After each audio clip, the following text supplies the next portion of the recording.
গত কয়েকদিনের টানা বর্ষণে ঝিনাইগাতী উপজেলার সোমেশ্বরী ও মহারশী নদীর পানি বৃদ্ধি পেয়েছে। ফলে উপজেলার খৈলকুড়া ও দিঘিরপাড় এলাকায় নদীর তীর রক্ষা বাঁধ ভেঙে পানি প্রবেশ করছে।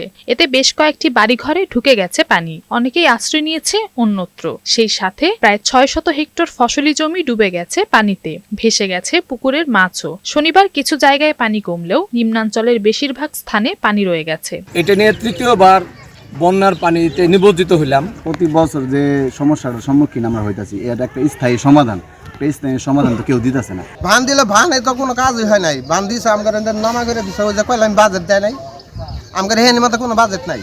আগামী 2 দিনের মধ্যে উজানের পানি নেমে গেলে ক্ষয়ক্ষতি নিরূপণ করা সম্ভব বলে বলছেন এই কৃষি কর্মকর্তা। পানিগুলো সম্পূর্ণরূপে নেমে গেলে আমরা আমাদের উপসভার কৃষি কর্মকর্তাদের মাধ্যমে আমরা এটার কি পরিমাণ যে ক্ষয়ক্ষতি হবে সেই ক্ষয়ক্ষতিটা আমরা আগামী 2-1 দিনের মধ্যে আমরা জানিয়ে দিতে পারবো। স্থায়ী বাঁধ নির্মাণের জন্য ঊর্ধ্বতন কর্তৃপক্ষের কাছে আবেদন জানিয়েছেন বলে জানান উপজেলা নির্বাহী কর্মকর্তা। ইতিমধ্যে আমরা এই বিষয়টি আমাদের ঊর্ধ্বতন কর্তৃপক্ষকে পত্রের মাধ্যমে অবহিত করেছি এবং পরবর্তী কার্যক্রম হয়তো খুব শীঘ্রই সেটার ব্যবস্থা নেওয়া হবে আমাদের এখানে একটা স্থায়ী বাঁধ নির্মাণ করার জন্য। দ্রুত এই তীর রক্ষা বাঁধ সংস্কার করা না হলে সদ্য আমন আবাদের বড় রকমের ক্ষতির আশঙ্কা করছেন কৃষকরা।